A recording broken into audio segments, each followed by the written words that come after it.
सभी अच्छे होंगे।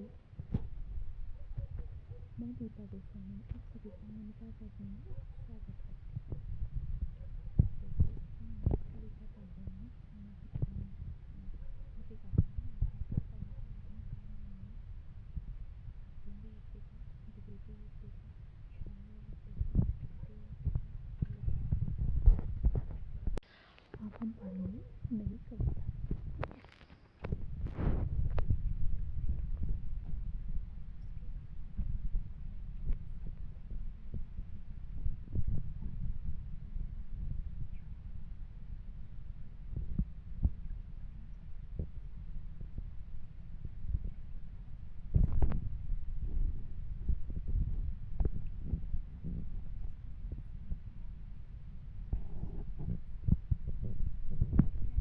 इसकी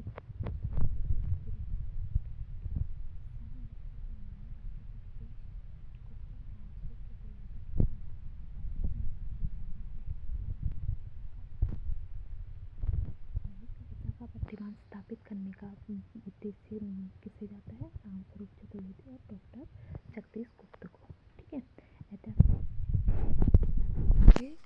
सप्तक 1951 के बाद की कविता को नई कविता कहा जाता है। अगर हम देखें तो दूसरा सप्तक था तार सप्तक, उसके बाद की कविता को क्या कहा जाता है? नई कविता कहा जाता है। वास्तव में नई कविता प्रयोगवादी कविता का ही विस्तार है। इसे हम प्रयोगवाद की कविता का ही विस्तार रूप मानते हैं। इसलिए वैचारिक रूप से प्रयोगवाद और नई कविता में कोई तात्विक अंतर नहीं है। रामविलास शर्मा ने इसे सूक्ष्म के प्रति अति सूक्ष्म विद्रोह कहा है। ठीक है। नई कविता सूक्ष्म के प्रति स्थूल विद्रोह किसका है? छायावाद का। किसके प्रति? द्विवेदी युग के प्रति। और सूक्ष्म के प्रति अति सूक्ष्म किसका है? नई कविता। ठीक है। नई कविता के प्रवर्तक डॉक्टर जगदीश गुप्त के अनुसार नई कविता प्रगतिवादी यथार्थ के आगाज से उत्पन्न छायावाद के स्वप्न भंग के बाद की कविता है। नई कविता के लिए कविता, भोगी पीढ़ी की कविता, अस्वीकृत कविता, कई नाम आंदोलन चले, किंतु वे सब समय के साथ महत्वहीन हो गए। नई कविता आज भी अपना अस्तित्व बनाई हुई है।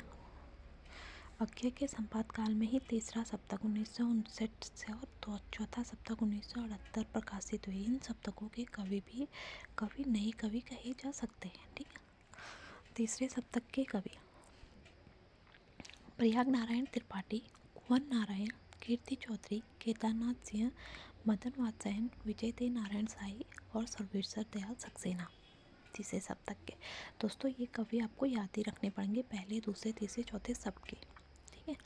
अब चौथे सप्तक के कवि अवधेश कुमार, राजकुमार कुंभज, स्वदेश भारती, नंदकिशोर आचार्य, सुमन राजे, राम वर्मा, राजेंद्र किशोर। दोस्तों ये पूछा गया है सुमन राजे कौन से सप्तक की कवित्री रही हैं। ये कई बार एग्जाम में पूछा गया है, तो आपको ध्यान रखने चौथे सप्तक की। ठीक है। जीवन के प्रति आस्था, यथार्थ की सच्ची अनुभूति, लघु मानव की प्रतिष्ठा, भौतिकता, विद्रोही चेतना और ईश्वर में अनास्था नई कविता की क्या प्रमुख प्रवृत्तियाँ हैं। 5 दशकों की लंबी यात्रा में नई कविता में परिवर्तन भी आए, जैसे दलित काव्य की नई काव्य धारा का विकसित होना। जो 5 दशकों से चली आ रही थी कविता लेखन की परंपरा, उसमें क्या हुआ? परिवर्तन आए और दलित काव्य की नई धारा विकसित हुई।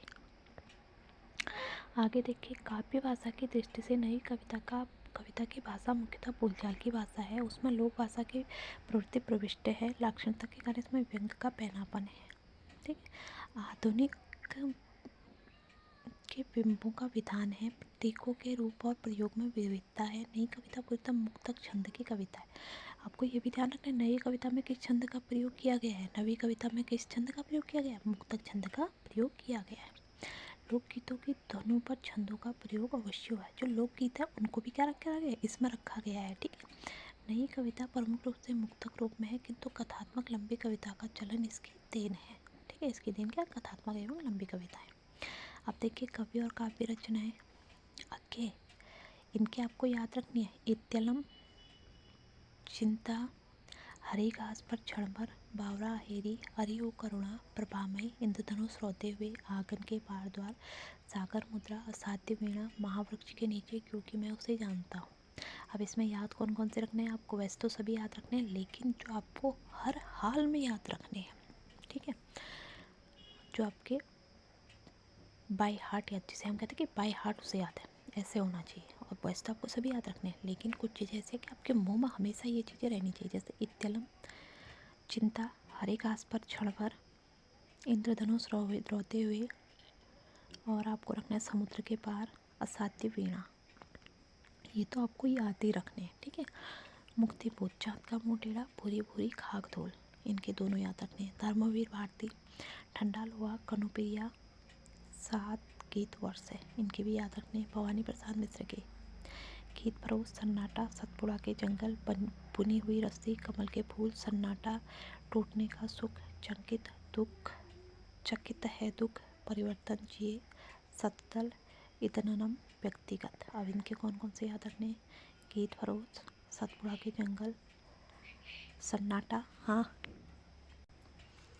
ये आपको याद रखना है, ठीक है। आप देखिए शमशेर बहादुर के कुछ कविताएं, कुछ और कविताएं, चुका भी नहीं हूँ मैं, इनके भी याद रखने हैं। रघुवीर साय की सीढ़ियों पर धूप, आत्महत्या के विरुद्ध लोग भूल गए, हंसो हंसो जल्दी हंसो, इनके भी ये सभी याद रखने। सर्वदेव दयाल, काठ की घंटियाँ, बाँस का पुल, एक सूखी नाव, गर्मा हवाएं, कुआनो नदी, खूंटियों पर टके लोग। आपको इनकी कौन सी याद रखनी है? काठ की घंटियाँ, कुआनो नदी, खूंटियों पर टके लोग, ये याद आपको बाई हार्ट याद रखने हैं। वैसे तो सभी याद रखने हैं, लेकिन ये आपकी जुबान पर हमेशा रहने। कुंवर नारायण, चक्रव्यूह, हम तुम, आत्मजयी, आमने सामने, 2 मील संसद से सड़क तक। अब देखिए हिंदी नवगीत परंपरा, इसके समय से में क्या 1965 ईस्वी के उपरांत है, ठीक है, जो अभी तक चली आ रही है। नवगीत परंपरा का आरंभ 1965 ईस्वी के आसपास शंभुनाथ सिंह स्वीकार करते हैं। इसके प्रवर्तक कौन माने जाते हैं? शंभुनाथ सिंह। उनके अनुसार नवनीत गीत नई कविता का गीतात्मक रूप है। नवनीत गीत के प्रमुख कवि हैं आगे शंभू सिंह, नरेश मेहता, धर्मवीर भारती, ठाकुर प्रसाद सिंह, वीरेंद्र मिश्र, कैलाश वाजपेयी, रमेश रंजक, बच्चन, नीरज, रविंद्र गुप्त, राम स्नेहीलाल शर्मा, यायावर, उमाकांत, मालवीय, रामदरथ मिश्रा, नीरज, यह स्वीकारते हैं कि नई कविता का अगला चरण नवगीत है। नई कविता में जो छूट गया वो इस गीत में आ गई, ठीक है। अब देखिए इसमें कुछ रचनाकार उनका संकलन किए हुए हैं जो आपको याद रखने हैं। कुंवर बेचैन, भीतर कोमल, बाहर कोमल, इनकी रचना है। देवेंद्र शर्मा, इंद्र पथरीले घेरे में, ये इनकी रचना है। वीरेंद्र मिश्र, झुलसा है छायानर धूप में, ये इनकी रचना है। 2 मील संसद से सड़क तक। राम स्नेहीलाल यायावर, मन प्लाश्वन और दहकती संध्या, ठीक है। रामदास मिश्र, बैरंग बेनाम चिट्ठियाँ, शंभुनाथ से नवगीत, अर्धसती, इनकी रचनाएं। दोस्तों आज हमारी थ्योरी यहाँ पे कंप्लीट होती है। अब हम करेंगे कल से MCQ, ठीक है। तो उम्मीद करती हूँ आपको थ्योरी पसंद आई होगी। एक बार सभी, वैसे मैंने थ्योरी की लंबी क्लासें नहीं बना रखी हैं क्योंकि थ्योरी पढ़ने में किसी को इंटरेस्ट होता नहीं है, इसलिए मैंने शॉर्ट फॉर्म में क्लासें बना रखी हैं।